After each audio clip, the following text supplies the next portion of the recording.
I welcome you all to this webinar, ESG that works. That's the topic, turning responsibility into results. Now, this webinar, as you all know, is a prelude to first of its kind certification program, which NDTV, Teri, and NICE are doing on strategic ESG. Now, NDTV, the Energy Resource Institute, Teri, and the National Institute of Solar Energy, which comes under the guidance of Ministry of New and Renewable Energy, Government of India, have come together to launch this 3 months, program on strategic ESG. As in fact, I have already mentioned that in a world which is witnessing polycrisis, businesses have realized that sustainability is no longer a charity, but it's smart economics. And ESG is the one which gives the roadmap towards business sustainability. Environment, social governance, as we call ESG, has now moved from being a feel-good checkbox, which it was there earlier, to a business critical strategy. In fact, when the businesses currently, due to numerous crises such as geopolitical crisis or geo-economic crisis, are facing existential threat, now ESG comes as one of the savior. And as I say that, it's the only game left for businesses. When we look at stakeholders, regulators, investors, even customers are asking about whether companies care about ESG. They are now looking at what's the impact, where's the proof, and how does ESG link to growth? Now, that's exactly the space which we will be exploring today with insights from 3 of India's most foremost ESG leaders, I may say. So please join me in welcoming Mr. Praveen Karan. Mr. Karan is Head of Sustainability at Spark Minda Group, who's integrating ESG deeply into auto manufacturing and supply chain innovation. We welcome you, Mr. Karan, to the webinar. Thank you very much. Second, we have Ms. Tanya Singhal. Ms. Singhal is the co-founder of Minzo Carbon, a pioneer in helping Indian firms navigate voluntary carbon markets and climate value creation. Ms. Tanya has been a leader in the space for almost, I believe, 2 decades. We welcome you, Ms. Tanya.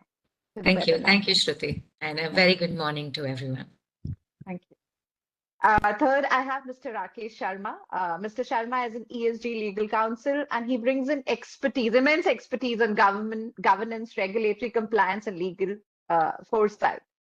So with our 3 industry leaders on ESG, let's begin our webinar in understanding the strategic integration of ESG.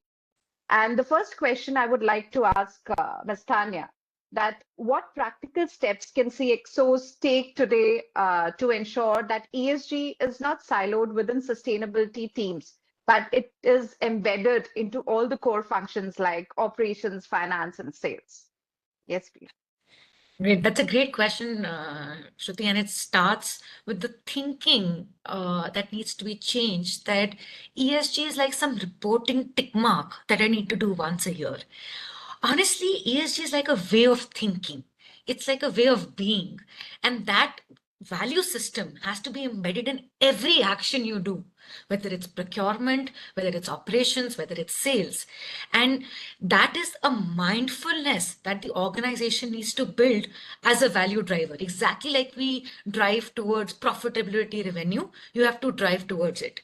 So I would like to keep it very simple and say there are 5 basic steps that I see organizations thinking. First, tie ESG to the balance sheet. See the cost of carbon that you are emitting. What you measure helps people calibrate and understand what their actions mean. Because when you don't know the impact, how would you take any action? So first, link it to your balance sheet, have an internal carbon price measure. Second, make this a KPI of all functions and not just the sustainability team. So for example, if you are saying that I have a cooling system, so then the operation team has to have a target of reducing its intensity per unit. Or if I'm procuring, then in a hub and spoke model, how much does my goods travel? So make it a KPI, which is monitored like all other KPIs for all functions. Third, If it's a KPI, it needs incentive, because we as human race either work on carrot or on stick. And I feel personally that the carrot is the best way to make work, right? So if you give the teams broad incentives, this can be monetary like bonuses, or even subtle like an additional day off if you outperform or something like that. It just creates an environment of conduciveness to work around it. And fourth, use tech. In this world of AI and this thing, you can in real time monitor impact and see the impact of your efforts. We are building a tech that can actually measure the CO2 your forests have sequestered and tell you in real time what has happened. So use tech as an enabler to build these things together. And fifth and the foremost, which is what you guys are doing, build ESG fluency. Like, people understand what this demon is. It looks like a big word, but iske andar to it's just about doing the right thing for sustainability, doing the right thing for social, doing the right thing for governance. So how do you simplify it? So that are the 5 levers I will say to say. First, account it on your balance sheet as a cost center. 2, make it a KPI for everybody across functions. Incentivize them for that KPI. Use tech to enable it, and give fluency so that everybody is talking the same language. And then that's a value that just builds inside the organization and grows. So that's wonderful. In fact, that was, very insightful, that where you talked about accountability, ownership, breaking down to the granular level so that all the teams know their role and they're able to work, and impactfully. So wonderful to know that, what can be measured can be managed, that is where your inputs came in. So wonderful. In fact, same I would like to ask now, Mr. Praveen Karn, who heads the sustainability for Spark Minda, that how do you, integrate this whole domain of sustainability and ESG across all the functions? Yes, please. Thank you very much, Dr. Shruti, and very good morning and namaskar to everybody present here. Before I respond to the question that you have placed me, I'm sure we are all aware about the problem statement that why are we discussing this topic, but let me reiterate, and every time that we have this dialogue, we must remember these few things which is happening in and around the world. The CO2 emission is at its top level, and we are all aware about it. Perhaps the business is not feeling the impact of it today, but the time is likely to come when everybody, every business, every single entity will have impact of it. The displacements are happening because of climate change. 10 crore people's displacement is expected in another 5 years because of this all issues related to climate. The sea level has gone from 9 to 88 centimeter. It is up. If you are thinking about gender today, let me tell you that these disasters which are happening because of climate change are not gender neutral. They're impacting more women. Look at tsunami. 77% of the people affected were women. 115 lives are lost every day because of climate changes. But why are we talking all this? The question that you have placed me, Dr. Shruti, is a little different. But we must reiterate and think about it that it has a direct relationship with business too. 90% of the epidemic happens due to deforestation, which is happening today. If there's no life, will there be a business? 2 crore rupees is lost per day because of climate change. There are risks which are emerging. But why should the business be concerned about it, and what should the business do? You asked specifically that what are the CXOs expected to do in corporations? We have to introspect all these problem statements. And we talk about sustainability of business. Trust me, your business remains sustainable if this exists. If it will not exist, it will not be sustainable. Its very existence depends a lot on climate changes today. And if you are not going to address to that 2-degree temperature rise, which is happening, trust me, you are not going to operate. Nothing is going to stay. it will all be lost, all lives, all business and everything. Now, coming specifically to your point, what should CXOs do that it doesn't remain the agenda of only sustainability department? I'll start from the point where Tanya ji has stopped. I'll go specific that this is the time to act. Therefore, what is needed? Point number one, in your respective organizations, form a sustainability committee. Now, see, this committee is not a compliance, but trust me, once a committee is formed, then things start shaping up. And this doesn't become an agenda for that very department of sustainability. Other departments will also get correlated with that. Number two, identify an ESG policy for your organization, covering interdepartmental material topics. If it's sustainability, it has to have a relationship with each of the departments. Therefore, form a policy, identify a policy, get it approved by the board of your organization, get it uploaded on the website, be transparent. Go today, it's time to act. Point number three, the diversified policy play a significant role. In your policy, you have to have, you have to have the reference of policies like, let's say, I'm taking an example of diversity and inclusion, which talks about HR department. We talk about human rights, equal opportunities. We can have a reference of middle topic like cyber security, have a relationship with IT, stakeholder management, has a relationship with the strategy department. So this is how all middle topics and policies have to be identified. Point number four, the risk assessment and the awareness must be known to all the CXOs. The risks which are getting involved, the climate risk, which will ultimately be a business risk for you. Point number four, we can talk about the investor's perception here. How would you entice, how would you attract your investors to invest in your business? BlackRock said that I'll not be investing in you if you don't have ESG portfolio, if you're not working on sustainability. So this perception is also very, very important. You require investments in your business. And if you don't have sustainability in your business, if you're not responding to ESG calls, this is not going to happen. Another point is the compliance. Why should you act on ESG, on sustainability? It's a compliance also. The government of India has mandated it today to make transparent the health of your organization through BRSR. If you're having a business with Europe, you have CBAM today. Else you'll be having tax implications. So these are some of the compliances which is also there. Please respect those compliances also. That is why also you should be doing it. You become employer of choice if you are practicing it. Do you want to become this?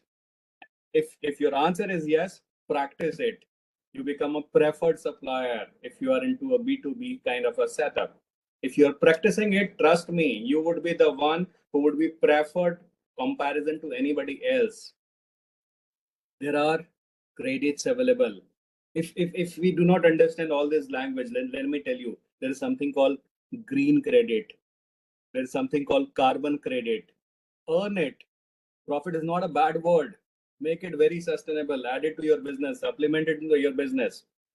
And last but not the least, which I'll say is, if these things are yet not working, then link the ESG to the senior executives compensation. This will start working. Thank you so much, Praveen ji, for highlighting the critical aspects here. In fact, as simply put, it can be doing well by doing good. So, that's the philosophy, I think. And they say that unless and until it's inclusive, it's not sustainable. So inclusion becomes very important. It should not be just limited to the boardroom. Currently, we see ESG as a topic being limited only to the boardroom. And what the first question which I asked Tanya and I asked you, and in fact, you very well answered, and your inputs are quite insightful, that it has to be, percolated to every level, to the granular level. Everybody should know their role. because this is the only way for businesses to survive. So as I've mentioned when we started that there is an existential crisis, very rightly you highlighted about the climate crisis which is there, which has now started impacting businesses' top line and bottom line. So, and this is where, ESG, from being just an ESG investing as a term which was coined in 2004, became a strategic imperative after 2020, where the spotlight shifted because businesses who were following this into the strategy were the only one who were resilient and were able to clocking profits. So there was a direct comparison where we saw the results, from a business perspective. So that is where it says that, this becomes very important for the businesses, not just a regulation perspective, not a compliance perspective, but yes, there are value creation aspect also. And again, reiterating that, yes, this is the only game left. This is the only way forward for businesses if they want to prosper, if they want to keep their cash flow on. And thank you so much, Tanya and Praveen, for highlighting this. With this, I would, in fact, my next question, shift to my next question, which talks about something which is very important. When we talk from a strategy perspective, there is a quote by Peter Drucker which says that culture eats strategy for breakfast. And when you look at cultural resistance is often the biggest barrier in ESG. And, ESG is no exception. When you look at uh, culture plays a very important role. So I would like to ask our next panelist, Mr. Rakesh Sharma, about what cultural resistance is often the biggest barrier, as I've mentioned in ESG. What strategies have you found most effective in turning, the skeptics of ES, into champions at the boardroom and C-suite levels? Yes, please. Yeah, thank you, Dr. Shruti, for asking this question. I think it's a high time, and which we need to discuss it here. And one of the most significant challenge in ESG adoption is, which I believe and I feel, it's not technical. It's a cultural resistance, and especially at the leadership level. And most corporate boards and senior executives are still transitioning to the viewing the ESG as a peripheral concern to recognizing it as a core driver of long-term strategic success. And I have also, I from my down the line practice from the last 5 years, I'm into this sustainability reporting. So I have observed that the path to ESG integration require not only systems and frameworks, but also encourage the mindset transformation at the top. And there are which there are certain strategies which should be, we can, follow. First thing is to embed the ESG into board conversations, because once we deep dive into the topic, we need a conversation between the leaders at the top level, the senior executives, the departmental heads, and the board must start asking the fundamental questions at the at the pre-level. If they don't aware about how we are going to report, how it works, nothing, just ask fundamental questions with each other, and then the questioning will comes with some answer itself, because it's a journey. When we see that we have to go somewhere, we have to plan accordingly. And then when we plan, we have some questions. These are the fundamental questions. And how that these I have noted down certain questions in my mind which should be there. The first important is, how does sustainability impact our strategy, our the capex plans, are the machine integration in my operations if I am in a manufacturing company? How are the long-term risk and opportunities which we need to report in a sustainability report? That is a separate part. But I need to see here first, what are the long-term risks and the opportunities available to our business? And the third one, which I would like to share, that when should we consider business model shift? Is I am at par if I'm comparing with my peers? Is my machinery is okay? The latest developments are going on, or I'm still with the old model or old methods? Because right as of now, the ESG, at the same point of time, AI is also developing. So this question let's it is correlates with each other. And the last one is, initiating these discussion, move to ESG form a checklist and a strategic imperative. And this can be, once we embed in our board conversation, I believe this will, the good to go for the next level. And another one, the second one, which I need to have in a strategy part, that one should, the C-suite level and the board member should encourage independent thinking, which is the, I always focus that board must foster a culture that encourage members to speak up. I mean, most of the board meetings we see that the agenda is completed, then the meeting is over.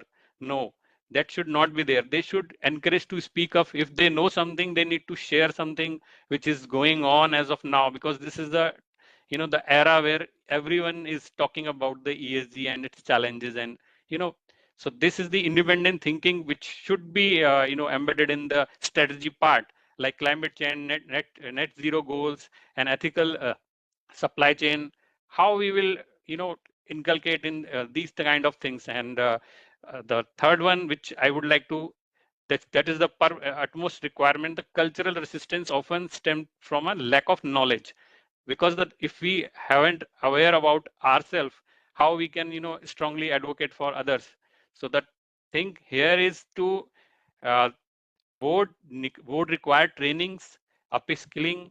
They need to have engaging the external expert to guide the ESG thinking, and both the confidence and capability at the leadership level will boost up again. So, and that one of the research I have, last year I have, just how we will do that. The board sometimes think that, okay, who will going to scale up in this? So they can call some volunteers from the within the organizations who has a interest in the sustainability. Maybe some from the environment part, some is from social part, some is from governance part. So likewise, they can call the volunteers. And in recent studies, the most thing is engaging the middle level employees or the managers. It's going to make it easy. So that's the advocating part. It should be a part of the ESG strategy. Yeah, very rightly mentioned, Rakesh ji, who spoke about the advocacy part. So that's important. In fact, that is where a lot of discussions where we've had leadership has a critical role to play, and very rightly highlighted when we are looking at the cultural, mindset shift. So that is where we look at the leaders who have these very important responsibilities on their shoulder to make for a business model change, or to make the businesses look this way. So very importantly, yes, you highlighted about the leadership, and how important advocacy and awareness is there in the leadership. And that is where we see a lot of firms we are looking at currently who have taken those net zero targets for themselves. Again, this is boardroom driven when you're looking at the net zero target, or when you're looking at an ESG strategy. But what we see is, there is a lack in terms of the implementation part. So again, I would like to highlight the intention to action deficit. So everybody wants to look this way, but somewhere very rightly pointed that, that awareness is missing. How do you implement these strategies? How do you include everybody? And how do you look at it, from an implementation perspective is something which is there. And which is very important. Awareness is very important part of it, so that, for the cultural mindset shift to happen here. So thank you, Rakesh ji, for highlighting this aspect here. So from this question, I would again now ask Mr. Praveen Karn that, you're working with Spark Minda, you're one of the leaders here in Spark Minda, and you operate in a highly cost sensitive and competitive industry. So my question to you, Mr. Praveen, would be, how do automakers and suppliers, they face intense cost pressure? And can you share an example of how Spark Minda has linked a specific sustainability investment like material innovation or energy efficiency to tangible ROI or competitive advantage? Yes, please. Thank you very much for the question. See, the cost pressure exists. And yes, it's very much into automobile sector in totality, be that in components to how do we supply it to OEMs, and then there is a cost. And with all that cost, when we talk about sustainability, ESG drives, ESG levers, integration in your organization, we start thinking about another cost. Trust me, this is not an expenditure, this is an investment. And this investment has a return. I'd like definitely to take some of the reference of my organization. I work with Minda Corporation Limited, and we have been practicing ESG for a while, and we have observed the benefits of it in our business. And all our investments, to which we used to understand, or generally we understand that this is an expenditure, has impacted our business in a very positive way that has resulted into some bit of profit, ease of doing business, getting reputational benefit, and many other things. Decarbonization operations and engaging the supply chain for climate impact, very, very important. We looked at our different scopes of emission, started working on different levers of carbon emission reduction, prioritize carbon intensity, and then with our efforts, we could bring down our scope 2 emission by 18% from 23-24 FY to 24-25 FY, 36,000 metric ton to 30,000 metric ton. There are efforts for it. See, here what is happening? The carbon emission has reduced, but how this will benefit your business? I'll talk about that too. You have to raise awareness, encourage carbon reduction initiative within your supply chain. You even have to go to scope 3 level. And taking this agenda, this initiative very, very significantly, we reached even up to our supply chain. We are making awareness among them that how can they reduce their carbon emissions. We have also submitted our commitment to SBTi by the year 2030. We have to reduce our carbon emission intensity by 42%. It's in public domain. We already have started practicing on it. And let me tell you that we have already achieved something really good in last couple of years with our action levers. 22-23 is the base year. And over a period of 7 years, that's our near-term target. Once we achieve this, then we'll also, somewhere in between, be envisioning for our net zero targets. But why are we doing all this? Another thing that we did is about renewable energy. If I take example of last 2 years, 50% rise in our renewable sources of energy consumption has happened from 23-24 to 24-25. We were consuming 67,000 gigajoule of renewable energy, which has gone up to 1 lakh gigajoule of renewable energy. It's a rise. How this is impacting business? It's easy, it's economical, it's reputational, it's sustaining. Try this. Try with rooftop, try with open access. There are models available, and you do it, you get the benefit of it. Let me also talk a little bit about our business investment. So Minda Corporation invested 1,400 crores in a company called Flash Electronics this year itself. And with them, we are getting into EV business. Why EV? We are all aware about. I'll not take time to talk about that. But yes, we do foresee and vision the possibilities of return in investing in this business, and such a huge investment we have done. We have taken up 49% stake in this business, and we know the return is likely to come. We have seen that in our first quarter, in our last quarter, that there are returns coming out of it. Strategic investment in green mobility for Spark Minda. We have created a vertical called Green Mobility for Spark Minda Group. Our order book is close to 8,000 crores. out of which 25% is for EV business. Dr. Shruti, here I'm talking about the returns which is coming. Yes. And if we understand the language of profit, let me tell you that this 1400 crore rupees is giving us return here. MCL's revenue is close to a little more than 5,000 crore today. 8% of our business is EV business today. It's growing and it has a potential to reach to half the revenue would be coming from these kind of sustainable businesses. We get into products like battery charger, DC-DC converter, electric vehicle component, eco-friendly automotive lighting system, LED lighting system, eco-friendly things which are the components of our businesses. And this got integrated with the business. The impact is coming. The benefit is there. We worked on waste management, reduce, recycle, reuse these processes.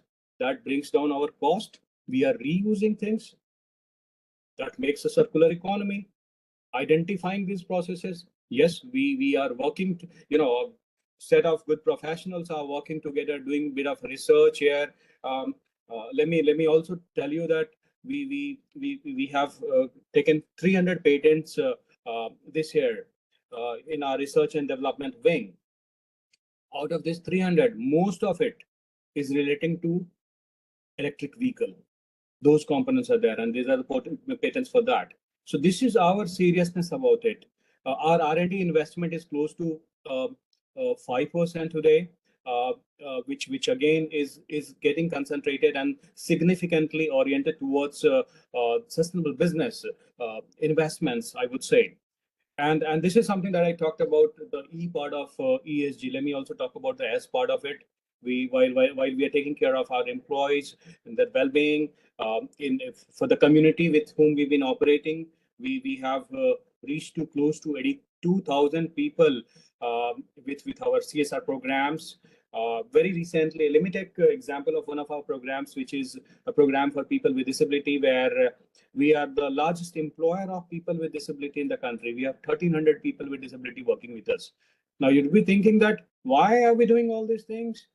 Is it going to bring in some bit of disturbance in the business?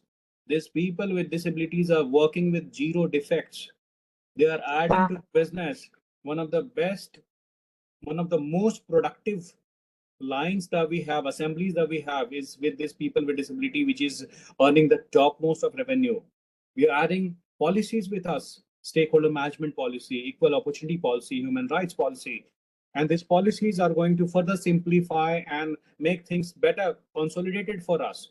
We are reporting, we other than the compliance reporting like BRSR, we are also into SR, we are into TCFD, we're getting into CDP. I just talked that we just have submitted our commitment to SBTI.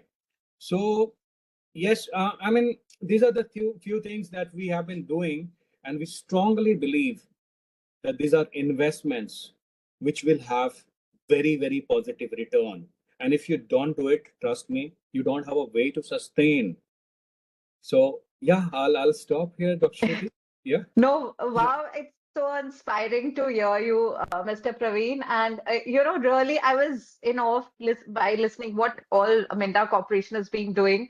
And I think this is where you capitalize on the opportunity cost which is there, and which most of the CXOs or leaders or corporations are failing to see. There have been, I mean, I would not like to specifically name, but there have been countries who are rolling, back their DEI plans, and very rightly, you've actually aligned the DEI initiatives which you've taken in Menda corporations. You've connected them directly with the ROI, so, and it's good to see companies who've been, taking pioneers and taking initiatives in this domain, where everything you've correlated it from the top line and the bottom line aspect of business, that how it is, there's a business case to it. It's not just compliance, it's not just a regulatory pleasure, it's not just an obligation for businesses, but then yes, there is a value creation perspective, there is a direct link to the top line and the bottom line aspect. So wonderful to hear you, and congratulations to you, Mr. Praveen Khan, on the Prime Minister Award. In fact, where In fact, you've already mentioned about, how Minda Corporation and, worked by including the people from the disability community. So 1 or 2 minutes, if you can talk about it, for everybody to know what that initiative was. Oh, sure. I mean, that's something for people with disability where we have done a job mapping where what all types of functions we have and what all types of disabilities that we can engage in within an exercise. And in all 28 factories that we have, we started employing people with disability. We have 1,300 plus people with disability working with us today in each of our factories. We come with an mindset that people with disability cannot work well. They are working with zero defects with us. They are producing the best of the products that we have. They are retained with us very well. They are the best of the people that we have in our organization. And this is basically a business cum CSR program where in CSR we reach to these people to provide them accessible and assistive aid, for which we have reached to close to 25,000 people so far, out of which there are some people who are falling in an age group of 18 to 35. We skill them, help them getting opportunities with our business, engage them with our business. And for this work, in fact, the President of India has awarded us, they have given us an award called Best Employer for People with Disability, दिव्यांगजनों के लिए सर्वश्रेष्ठ नियोक्ता. So, yeah. Amazing to hear about that. And from that, in fact, I would like to move on to Ms. Tanya Singhal. Ms. Singhal, in fact, you've been in this space for more than almost 2 decades, I think, and I've seen you across various forums. You've been a passionate advocate for sustainability and ESG practices. So I would, in fact, Mr. Praveen Khan already mentioned that what Minda Corporation is doing, where you're aligning it with the ROI aspect, ESG with the ROI aspect. I would want you to know that how can we change the narrative where ESG then also with most of the Indian businesses is being looked as a cost center. How can we change the narrative towards, from a cost center to more from a competitive advantage perspective? Can you hear me? Could you hear me? Hello? Yeah, I can hear you. Yes, please. So I was saying that we just heard a real life example of what was being done at Spark Minda, which sparks the conversation that, whenever some organization or somebody is asked to do something new, there is resistance, which is the cultural change we talked about. And that resistance, first question is, why do I need to do it? This is additional cost, additional work, additional hard work. What you don't realize is that sustainability is like that spice that if you add in the right ratio can amplify the flavor of what you're building mammothly. People think of this as cost. What if you think of it as an asset? An asset which you are investing in, and then it returns in leaps and bounds over years. The mistake that is done is that you see sustainability is only at one point of time. I am doing this now. What you don't see is the ripple effects and the impacts of your work over a long horizon. Exactly like an investment that you would do in a mutual fund. The day you invest, obviously money has gone out from your bank account, so it is cost. But as you stay invested, the return that comes on it adds to your balance sheet. So it's always an ROI that you need to look at. Let's look at this more in hard factors. There are hard numbers. So we talked about renewable very briefly. Today, renewable is sub-grid pricing, and there was questions on whether intermittency and can you actually generate 24-hour green power is available at sub 5 rupees. So not just are you investing, but you are generating clean power at below grid prices. So for businesses, while originally they used to think that, oh, why should I do it? Now the value proposition lies itself in the model. Similarly, say you are an agri company, for you to reduce the wastage that you get is something that will directly hit your bottom line, right? So while in that moment you are putting research or you're putting additional people on the joint field, you are, when you look at it cumulatively over a longer period of time, you'll realize that you're actually getting return on that investment. So hard number wise, there is ROI, there is operational efficiency, there is this whole concept of compounding investment, which also is driven by the fact that you first have to account the cost of carbon that you're producing in the air. You know, a lot of businesses have started building a policy of what you say internal carbon pricing. If you say that I am generating, say, X tons of carbon, which means X into this many dollars on my balance sheet as a cost, you automatically, as soon as you get to net zero, have released it. So that's that inherent cost of business. Once you account, you realize, well. So while there are hard ROI factors, there's also a lot of soft factors that come in when you look in sustainability. So for example, the new Gen Z, you know, the value proposition is I want to be associated with a product that is sustainable, which is green. You know, there's suppliers who prefer makers who have a good sustainability standard, good governance. In a world today where you know, you're realizing that private equity money, VC money has been flouted by bad governance, you know, you need to build that structure internally so that you can raise credible money. And once you have that, you can get preferred lending with green funds and other sources of things. So there's not just the hard factors, there are also softer factors of you becoming a preferred brand, you being having a competitive edge over the others, you being able to raise preferred financing, and so on and so forth. So all in all, I will say is that this is a path of creating a value engine. Any value you create needs to put in work. You can't run away from the work. You work, it's a cost. You have to look at it in a larger time horizon. It's an asset, it's an investment. Don't run away from that investment. You know, it's like what you sow, so shall you reap. So sow it well and thus bear the benefits of the reap. Thank you so much, Tanya. I really liked your word value engine. So yeah, yeah, exactly. In fact, very rightly highlighted, you know. So rather than looking at it as a cost center, like one-time cost, I mean, it's something like digitization, right? Most of the companies, you invest, but then you see that increase in the efficiencies later on by using. So I think why can't we look at it in sustainability from that aspect, you know, which can prove to be your value engine. So wonderfully, yeah, wonderfully put. Thank you so much, Tanya, for your insights into this. With this, my next question would be to Mr. Rakesh Sharma.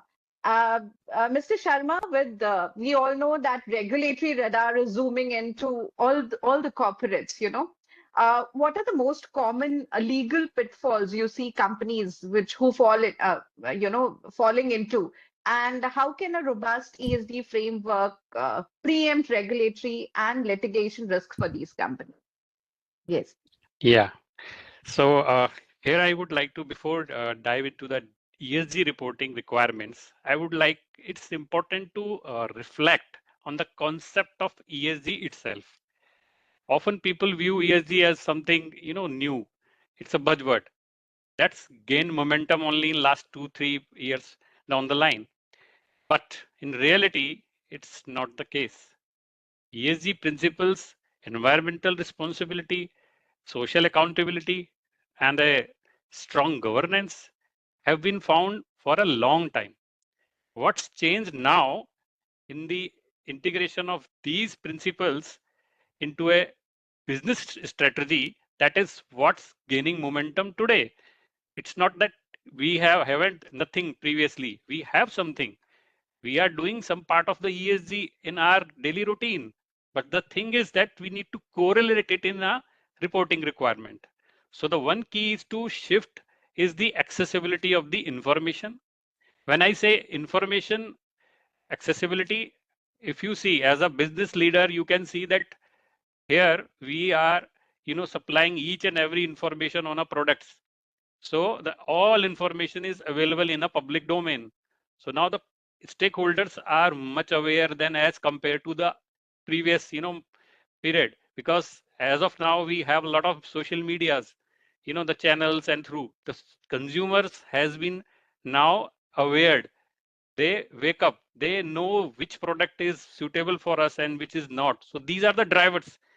Basically, I want to highlight here because of the reporting requirements, because whatever you are reporting in a report is all about the products and how it's going to impact the environment, and which kind of labor practices you adopted in our, that if I'm running a business, which kind of labor practices I have, whether we have the proper licensing system, the records maintenance, the privacy, the data of the labor, and their, the welfare programs, working conditions. You can see everywhere a lot of, the plants available around the globe. If I talk about in India, I have seen a lot of plants. The people's, who are working, their working conditions are so poor. Even they haven't not aware about which we are going to do. They are not aware about the policies. So the thing is that, yes, this transparency, if we are going to report in a public domain, so this transparency is pushing companies to act more responsibly, more sensible manner. In that sense, ESG is not just a trend, it's a reopening of rising awareness and accountability. So this is the real backdrop of why ESG is here and why it matters now more than ever. Now come to the question. ESG disclosure become more regulated and scrutinized. So the risk of legal and reputational fallout due to inaccurate and misleading reporting has grown significantly, because a lot of BRSR reports I have gone through, even whosoever is filling the data is not aware about the topic which is going to ask by the regulator. So that awareness is lacking somewhere. And the thing is that if you report wrongly, it comes to, on a regulatory radar, and it's tantamounts to the greenwashing, even though your intent was not there. But still, if you see a lot of, I have, few of the VRSR report, I always refer and see that they have just mark the compliance checkbox. That's it. There is no strategic document. They said just cut copies all the philosophies and just make it, in a report shape, and that's it. So don't do this. Even if you are, even if you have some, that the reportings whichever is available in other formats, I would like to quote an example here, how a company can claim. I'm just giving an example. There is a commission in Delhi to report your, the DG set. If it is banned, you can't run on diesel, right? But it is, if you are running, it is banned. It is banned by the commission, and it is available on the portal of the CPCB that this company has this company is reported illegal event because it's not follow the norms of the government. On another side, you are reporting in BRSR that we are clean and we haven't do nothing environmental non-compliance. Even in secretarial audit reports, the secretarial auditor, the third party, is also saying that the company is fully complied with the all laws apply to the company. The director responsibility statement says that the company is complying with the all laws applicable to the company. Is it correct? We need to think upon that, those statements, because true business responsibility and sustainability intent should be there. What we are going to report, whether are due to oversight or deliberate exaggeration, it can be constituted as greenwashing. We need to ask these questions, because otherwise we will invite the regulatory and the stakeholders' attention. And to mitigate these, I always said there should be an accurate and consistent reporting. You cannot change one BRSR report, something says, and then another year you rephrased or retargeted each and everything, because it's going to impact your stakeholders somewhere, because they prepare their strategy in like way based on your disclosures. Now the company is changing their all practices. Changing is good, but to what extent? We need to see and observe the things, because these reporting, whether we are in reporting in BRSR or any sustainability report, many credit rating agencies, ESG rating agencies are referring it critically, and based on those metrics, they are reporting somewhere else. So if a company report wrongly in these reports, it tantamount to greenwashing, and you may block your business in somewhere else because someone wants to approach you, but before going to transact with you in their due diligence, you lack somewhere. So there should be a strong internal controls. I mean, companies means to implement robust data collection and conduct regular ESG audits. And the third one, which I want to share, that there should be a transparency. As I said in my example, if you are reporting something to any commission or uh, any authority, whether it's relevant to the labor practice or environmental reporting agency, you need to correlate the each and everything and clearly articulate that how ESG metrics are calculated, why certain indicators are prioritized, and how material issued are identified. Ensure that the disclosures are credible and defensible, because you need to align all the things. Then another thing is which if you are in a ESG journey, then you are much aware about your materiality gaps. So based on your materiality maps and materiality assessment, you need to integrate those system, and don't uh, think at that particular time that we are going to mislead any information or common source of stakeholders, so that it will may cause some mistrust or the regulatory scrutiny. So these are the things which very important. And I always says, don't correlate the compliance with the governance. Compliance is a part of governance. It is much bigger than governance. Is your ethical practices. In India, which I have seen in a lot of reports, there is a lack of ethics and integrity system in their system. I'm working in the US automotive giant, and I have seen from since joining, I am seeing that there are a lot of things which need to be, first they educate the incumbent that you should aware about what are ethical practices. So once you know the ethical practices, you go into your operations, your job, real job. So that's the important part, that ethical practices, which should not be missed at any cost of time.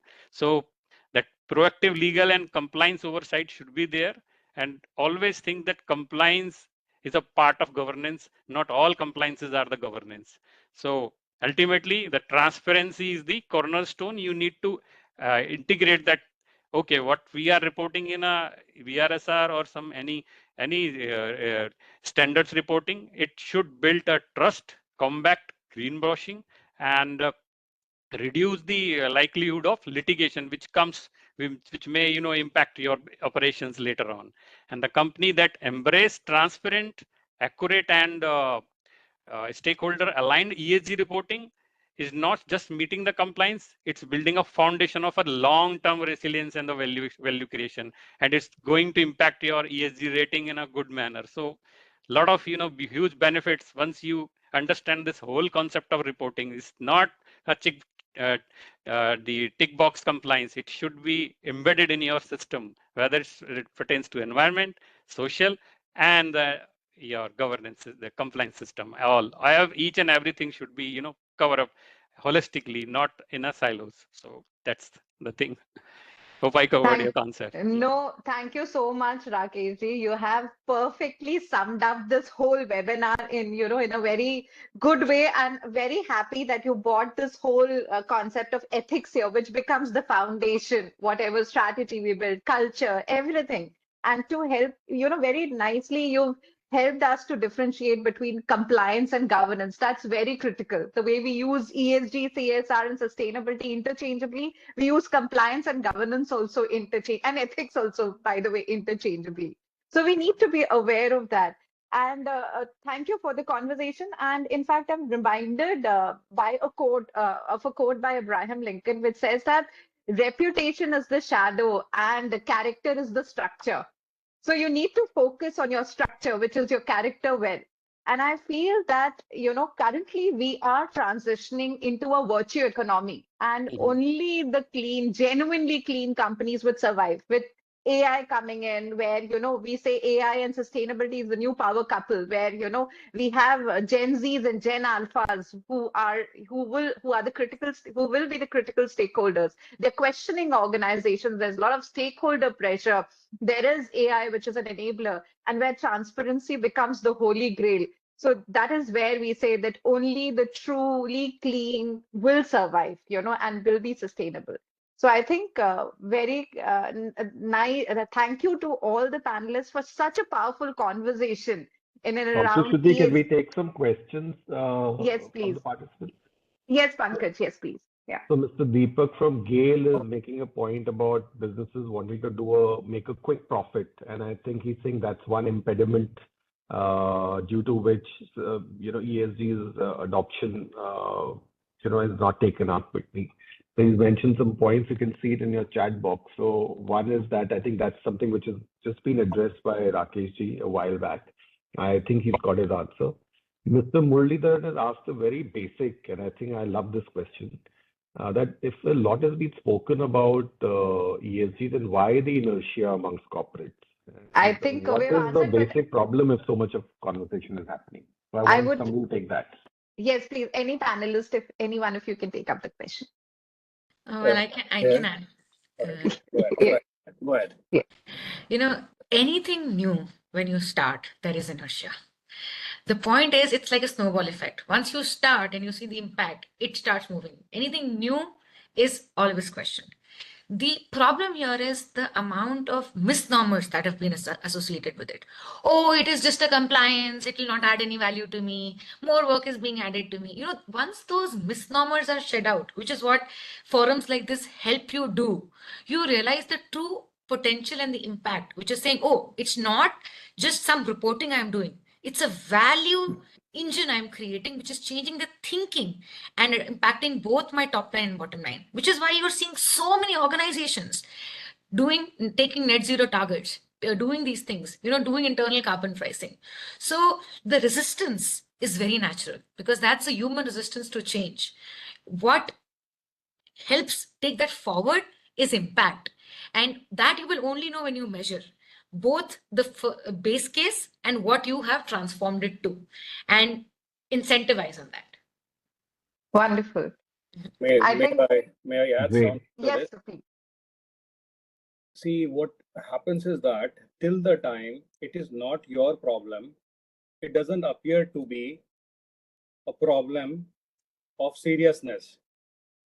You look at pandemic, Corona, when it started killing people, even rich people, then all of a sudden it becomes a problem for everyone. Trust me, this climate change, these issues related to sustainability is a problem of everyone. We are buying water today. Think of a situation tomorrow in your shop floor, you have to wear oxygen mask, you have to buy it, and then your people are working there. You are going to your boardroom wearing a oxygen mask. Heat waves are going to be triple. How will you work? How would you do manufacturing? You operate, let's say in India, 27 states out of the overall number of states we have are disaster prone. Where will you do your business? 300 billion hours lost every year. Now you think about it. It is probably has not get into your business today to impact it. And that is why you are silent. But the time has come. The time has come to act. Dr. Shruti, I quite often use these few lines in many of the platforms which I'll use here also. Himalaya पिघल रहा है, देश जल रहा है, और intellectuals का debate TV पे चल रहा है. Please don't take me otherwise. It's a time to act. It's a time to introspect these all issues that we have. And once we start thinking about it, the very narrative of sustainability will be the topmost priority. Very true, very rightly mentioned. So, Mr. Navkish, they had sent us a message while registering. He's saying that is India coming up with its own set of standards as per different industries and sectors? And is it a requirement for every region different? So maybe he means Asia Pacific or African countries. So if somebody can take that question, please. Yes, Mr. Rakesh, can you take that question? Yes. So recently, if you see that the IFRS is going to, amend these S1 and S2 and the holistically, which is, globally recognized standards. So I think this will be facilitated as a, the good reporting standard, which, holistically recognize each and everywhere. And once once you go for any due diligence or any transaction with any company, they will, closely refer to it. And definitely in India, we are also, the government is working on some standards. Much information not aware about with much, not with me, but there is a, some standard, sustainability standard board of ICMA is working on those standards. And maybe very soon they will come up, and it may be available on a public domain for the comments. You can check on the Google as well. So these are the things which we need to see, because the standards reporting is voluntarily you can adopt the global standard, but in India we have only the BRSR. And apart from this, why we are selecting this, we have the NGRVC, we should adopt it and we should comply with it. So don't go here and there. Somewhere it will help you out in later on, because you have the data, you prepared yourself in advance. So the NGRVC itself is a good standard. So go ahead with those reporting requirements. So yeah. Thank you, Rakesh. I think the question has been answered, Pankaj. There's one last question, very interesting, very basic again. Who should we report our ESG to? I think the question is, there somebody asking for it, unless of course you're not amongst the top 1,000 listed companies. So the question is very relevant, that who should we inform? In fact, any panelist would want to take. In fact, I would want to take that question. With my experience in media and communication, I have seen that companies who effectively communicate their ESG practices to their stakeholders, which includes consumers and shareholders, they have a lot to benefit in terms of their corporate reputation and consumer trust. So that's one point I wanted to make. If somebody wants to add to this, please do. And I think I wanted to add this to Mr. Satish's question. I'd like to comment on this. So whom should this report in an organization? We generally think that the existing departments would be picked up where somebody will report to. I would say this itself is a department. Create a department, and this department reports to the board, to the chairman. And the way, like, there's a full-fledged structure for human resources department, company secretarial department. This itself is one of the departments reporting to the topmost authority of the organization, I would say. Yeah, thank you. In fact, very well said, Mr. Karan, that yes, it shouldn't. And in fact, it has to be, you don't have to look at it from a reporting perspective only. That is what we have said, that, maybe, it helps you in your preparedness, in your organizational preparedness to align more with, to be future ready. And to maybe you can also capitalize on the opportunity cost. In fact, during the panel discussion, we spoke how Minda Corporation has already aligned themselves, with these requirements. So don't look at it as a reporting requirement. Look at it as more as being future ready, for your own preparedness and for your own as a strategic imperative for your own organization. I think at the moment we start seeing the ESG from this perspective, most of our problems will be solved. And that is where the journey will commence from. And I think that's how our time is also up. And I would actually like to thank our incredible panel, Mr. Praveen Kar, Ms. Tanya Singhal, Mr. Rakesh Kumar, for sharing such practical, forward-thinking insights. I would also like to thank, all our attendees, and, it's just a starting point, ESG journey does not stop here. And I'm happy that all of you have taken, the first step towards sustainability by, being a part of this webinar. And the certificate program, the NDTV, Teri, NICE certification is basically your first step or gateway to become a strategic ESG leader, get information. Awareness plays a very important role, as you're in the panel discussion we have discussed. And hope to see many of you in the program and to continue this conversation as change makers. So with this, thank you so much. Thank you all our panelists. Thank you all our attendees for the webinar. Thank you, everybody. And Thank there are you. a few questions Thank from you. Mr. Vijay. Mr. Vijay.